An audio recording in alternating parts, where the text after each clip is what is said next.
आपको सबको नमस्कार। एक बहुत ज़रूरी बात आज मैं आपसे करना चाहता हूँ। जितने भी लोग देश के बारे में सोचते हैं, देश के बारे में चिंता करते हैं, उनके सामने आज मैं दो चार बातें रखना चाहता हूँ। पिछले कुछ दिनों से आप लोग देख रहे हैं कि किस तरह से आम आदमी पार्टी के ऊपर एक तरह से दमन चक्र चलाया जा रहा है, कुचलने की कोशिश की जा रही है आम आदमी पार्टी को। हमारे अभी तक 10 एमएलएज को गिरफ्तार किया जा चुका है। एक एमएलए के यहाँ इनकम टैक्स की रेड करा दी। हमारे 21 एमएलएज को झूठा सच्चा ऑफिस ऑफ प्रॉफिट कह के 21 एमएलए को डिस्क्वालीफाई करने की कोशिश की जा रही है।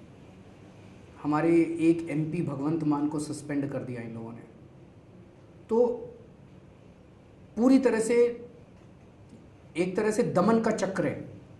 सीबीआई की रेड करा दी, एंटी करप्शन ब्रांच रोज झूठे सच्चे केस, सत्येंद्र जैन की इंक्वायरी करा रही है, मनीष सिसोदिया की इंक्वायरी करा रही है एंटी करप्शन ब्रांच इनकी। तो मैं ये सोच रहा था कि ये सब क्यों हो रहा है। कुछ लोग कहते हैं, मैं रोज कहता हूँ मोदी जी करा रहे हैं, मोदी जी करा रहे हैं। कुछ लोग कहते हैं अरविंद आप तो रोज ही खड़े होकर मोदी जी का नाम ले देते हो, इसमें मोदी जी थोड़ी करा रहे हैं। मैं ये समझना चाहता हूँ, income tax department, Delhi police, CBI, ये इतने सारे डिपार्टमेंट एक साथ पीछे पड़े हैं। इनके ऊपर कोई तो मास्टरमाइंड होगा जो करा रहा होगा। वो मास्टरमाइंड कौन है? अमित शाह है, मोदी जी हैं, पीएमओ हैं, ये सब एक साथ हैं। मोदी जी के कहने पे अमित शाह जी करा रहे हैं, पर हो वहीं से रहा है। तो मैं ये सोच रहा था वो क्यों करा रहे हैं, क्योंकि इसका कोई रीज़न समझ नहीं आ रहा। इसका बड़ा नेगेटिव असर पड़ रहा है। जनता कह रही है जी ये तो ठीक नहीं हो रहा, ज़्यादती हो रही है, अब तो कुछ ज़्यादा ही हो गया। तो जनता में नेगेटिव परसेप्शन जा रहा है। फिर मोदी जी क्यों करा रहे हैं?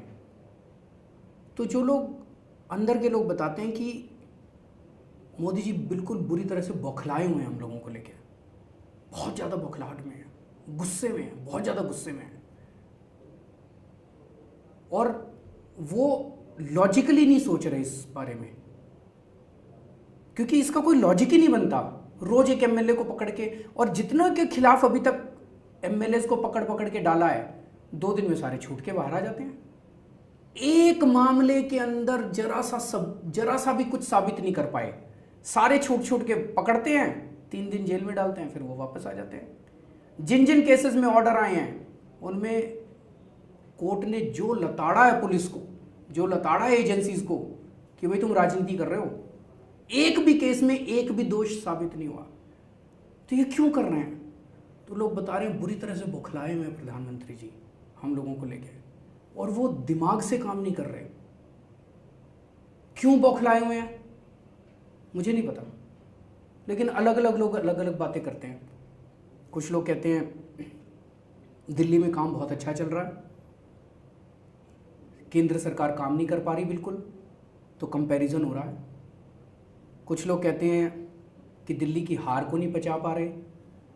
कुछ लोग कहते हैं कि गोवा में, गुजरात में, पंजाब में जो हमें समर्थन मिल रहा है उसको लेके बौखलाए हुए हैं। मुझे नहीं पता क्यों बौखलाए हुए हैं, लेकिन ये तो साफ साफ जाहिर है कि वो बिना सोचे समझे गुस्से में और बौखलाहट में ये सारे निर्णय ले रहे हैं।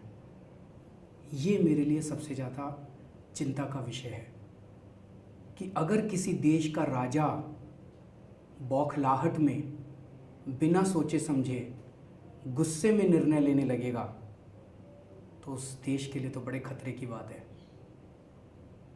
ये मेरे लिए सबसे चिंता का विषय है कि अगर प्रधानमंत्री जी इस तरह से बिना सोचे समझे गुस्से के अंदर निर्णय ले रहे हैं, तो पता नहीं और कितने मुद्दों के अंदर वो निर्णय ले रहे हैं। हमारे तो एमएलएस को पकड़ पकड़ के जेल में डाल दो, अब तो आदत सी पड़ गई है, रोज़ पकड़ते हैं, 3 दिन में बेल हो जाती है, बाहर आ जाते हैं, सबको डाल दो जेल में। इम्पॉर्टेंट चीज़ वो नहीं है। इम्पॉर्टेंट चीज़ है क्या देश सुरक्षित हाथों में है? Is the country in safe hands? कि अगर गुस्से में बिना सोचे समझे इस तरह के निर्णय लिए जाएंगे, ये देश के लिए बहुत खतरे की बात है। इसको जितना मैं सोच रहा हूँ, मैं सो नहीं पा रहा। क्या यही कारण है कि नेपाल के साथ कितने सदियों की दोस्ती थी भारत की, उसका क्या हुआ? आज नेपाल के साथ रिश्ते बहुत अच्छे नहीं हैं। पाकिस्तान के साथ एक दिन आप हैप्पी बर्थडे कहने चले गए, आईएसआई को बुला लिया, और उसके बाद आप उनको दोष देते हैं। तो ये एक दिन ये, एक दिन ये, एक दिन ये, एक दिन ये, कई सारे निर्णय ऐसे हैं जो हम देख रहे हैं कि बौखलाहट में बिना सोचे समझे लिए जा रहे हैं। ये देश के लिए ज़्यादा खतरनाक बात है। दूसरी चीज़, वो राजनीतिक सत्ता लेना चाहते हैं। कोई बुरी बात नहीं है, हर पॉलिटिशियन सत्ता लेना चाहता है, लेकिन सत्ता दो तरीके से ली जा सकती है। एक तरीका है अच्छे काम करो, जनता साथ देगी, जैसे हम लोग अच्छे काम कर रहे हैं, बिजली सस्ती कर दी, पानी मुफ्त कर दिया, स्कूल ठीक कर दिए, अस्पताल अच्छे कर दिए, किसानों के लिए कितना किया। अच्छे काम करो, जनता साथ देगी। वहाँ पे भारतीय जनता पार्टी, प्रधानमंत्री जी, मोदी जी हर फ्रंट पे फेल हो गए हैं, हर फ्रंट पे फेल हो गए हैं। जितने उन्होंने मैनिफेस्टो में चीज़ें लिखी थी, एक भी चीज़ पूरी नहीं कर पा रहे। सारे देश के अंदर हर तबका नाराज है, व्यापारी नाराज है, लोगों का व्यापार ख़त्म होता जा रहा है, स्टूडेंट्स नाराज हैं, दलित नाराज हैं, माइनॉरिटीज़ नाराज हैं, किसान नाराज हैं, ज्वेलर्स नाराज हैं, हर तबका, यूथ नाराज है, हर तबका नाराज होता जा रहा है। महंगाई इतनी ज़्यादा हो गई, लोगों के धंधे बंद होते जा रहे हैं, तो हर फ्रंट पे फेल होते जा रहे हैं। दूसरा तरीका क्या है सत्ता लेने का? कि आप अपने विरोधियों को कुचल दो। जब विरोधी नहीं बचेंगे तो सत्ता आपके पास रहेगी। अब वो करने लग गए हैं। उन्होंने एक एक करके सारी पार्टी वालों को कुचल दिया। कभी देखते हो कांग्रेस की हिम्मत है आवाज़ उठाने की? किसी दूसरी पार्टी की हिम्मत है आवाज़ उठाने की? हर एक को कुचल दिया। जितने आंदोलन हो रहे हैं, दलितों की तस्वीरें आपने देखी होगी, दलितों ने आवाज़ उठाई, दलितों को कुचल दिया, रोहित वेमुला को कुचल दिया, किसानों को कुचल दिया, यूथ को कुचल दिया, स्टूडेंट्स को कुचल दिया। जितने हमारे ऊपर इन्होंने सब कुछ छोड़ दिया, हमें कुचलने में इन्होंने कोई कसर नहीं छोड़ी। आम आदमी पार्टी को गिरफ्तारियां कर दी, सीबीआई छोड़ दी, एसीबी छोड़ दी, दिल्ली पुलिस छोड़ दी, इनकम टैक्स डिपार्टमेंट छोड़ दिया।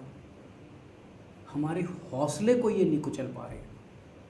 इनके सारे दमन के बावजूद हमने इनके सामने झुकने से मना कर दिया। अब इनको ये समझ नहीं आ रहा ये क्या कर रहे हैं। इसी वजह से ये बुरी तरह से बौखलाए हुए हैं, गुस्से में हैं, हताश हैं। मैं आज सारे वॉलंटियर्स को, सारे एमएलएज को, सारे मंत्रियों को, सबको कहना चाहता हूँ, ये बड़ा क्रिटिकल समय है। आप लोग सब लोग सोच लो, परिवार में भी बात कर लो। आने वाले समय में ये दमन बहुत गंदा होने वाला है। ये किसी भी हद तक जा सकते हैं, हमें मरवा भी सकते हैं, ये मुझे भी मरवा सकते हैं, कुछ भी कर सकते हैं। ये अपने अपने परिवार में बात कर लो। अगर कुर्बानी देने के लिए तैयार हो, जेल तो बहुत छोटी चीज़ है, जेल तो मुझे लगता है सबको जाना ही पड़ेगा, ये क्लियर है। सारे एमएलएस को जेल जाना पड़ेगा और कई बार जाना पड़ेगा। जेल के साथ साथ आपका कुछ भी हो सकता है। अगर तैयार हो तो साथ रहो, अगर तैयारी नहीं है, कमजोरी है मन में, तो छोड़ दो अभी थोड़े दिन के लिए। जय हिंद।